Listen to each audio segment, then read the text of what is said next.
সে কারণেই বলতে চাই, আমাদের দেশের যে রাষ্ট্রীয় সম্পদ ক্ষতিগ্রস্ত হয়েছে, জননেত্রী শেখ হাসিনা বলেছেন যে এই দেশের সম্পদ জনগণের সম্পদ।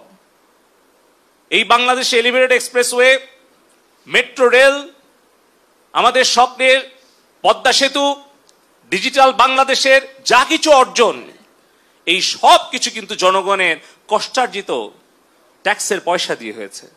প্রবাসে আমাদের 1 কোটি কর্মী ভাই বোনদের রেমিটেন্সের পয়সা দিয়ে হয়েছে। কিন্তু আজকে এই যে হাজার হাজার কোটি টাকার সম্পদের ক্ষতি যারা করছে, তারা নিশ্চয়ই বাংলাদেশের ভালো চাইতে পারে না।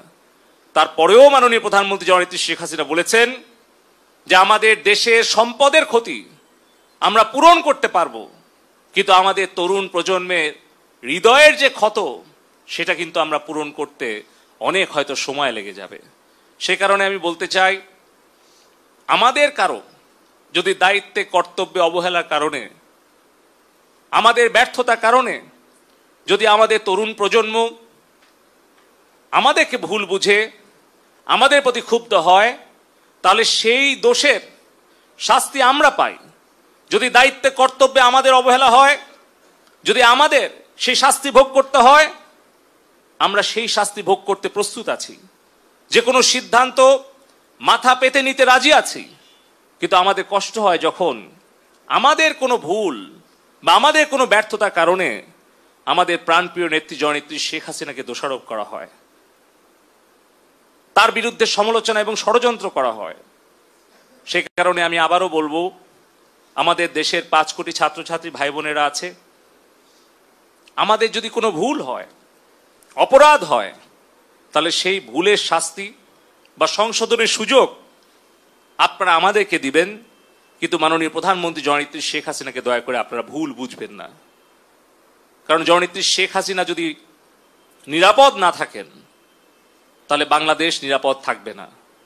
আমাদের ব্যক্তি পর্যায়ে আমাদের ভুল থাকতে পারে, রাজনৈতিক নেতৃত্ব, আমাদের যারা উপজেলা, জেলা বা যেখানেই থাকুক, তাদের ভুল থাকতে পারে, কিন্তু সেই ভুলের শাস্তি যেন আমাদের প্রাণপ্রিয় নেত্রী জননেত্রী শেখ হাসিনা না পান, তার জন্য আমাদের দায়টাও আমাদের ঘাড়ে তুলে নিতে হবে।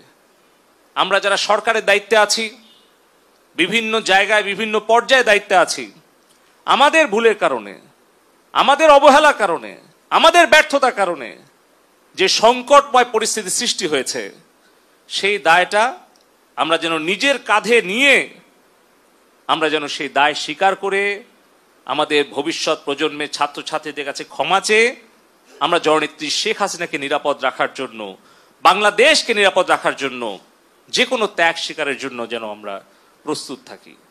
আমি চলন বিলের সন্তান, আমাকে আপনারা 4 বার সংসদে পাঠিয়েছেন। জননেত্রী শেখ হাসিনা আমাকে 3 বার মন্ত্রিসভায় নিয়েছেন। এই চলন বিলের কাদামাটি থেকে আমাকে চলন বিল পর্যন্ত, সিলিকন ভ্যালি পর্যন্ত কাজ করার সুযোগ করে দিয়েছেন। আমার যে দায়, আমার যে ব্যর্থতা, সেটার দায় এবং দায়িত্ব আমি নিজের কাঁধে নিয়ে যদি জননেত্রী শেখ হাসিনা যে কোনো শাস্তি অথবা আমাকে যে কোনো সিদ্ধান্ত দেয়, সেটা আমি মাথা পেতে নিয়ে আমি বঙ্গবন্ধুর আদর্শের সৈনিক হিসেবে, জননেত্রী শেখ হাসিনার কর্মী হিসেবে, আওয়ামী লীগের একজন কর্মী হিসেবে আমার তরুণ প্রজন্মের কাছে যদি আমার কোনো ভুল ত্রুটি হয়ে থাকে, আমি করজোরে প্রকাশ্যে আমি ক্ষমা প্রার্থনা করছি। এবং এই ইন্টারনেট ব্যাহত হওয়া, এই সোশ্যাল মিডিয়ার গুজব প্রতিরোধে ব্যর্থ হওয়া, এই সকল কিছু দায় এবং দায়িত্ব, ব্যর্থতা আমি নিজের কাঁধে তুলে নিচ্ছি এবং যে কোনো সিদ্ধান্ত আমি মেনে নেওয়ার জন্য আবারও প্রতিশ্রুতি আমি সকলের সামনে দিচ্ছি। আমার দলের নেতাকর্মীরা, আপনারা সকলে ঐক্যবদ্ধ থাকবেন, যেন কেউ কোনো ষড়যন্ত্র করে, সন্ত্রাস করে আমাদের এই এলাকা, আমাদের এই দেশকে অস্থিতিশীল করতে না পারে।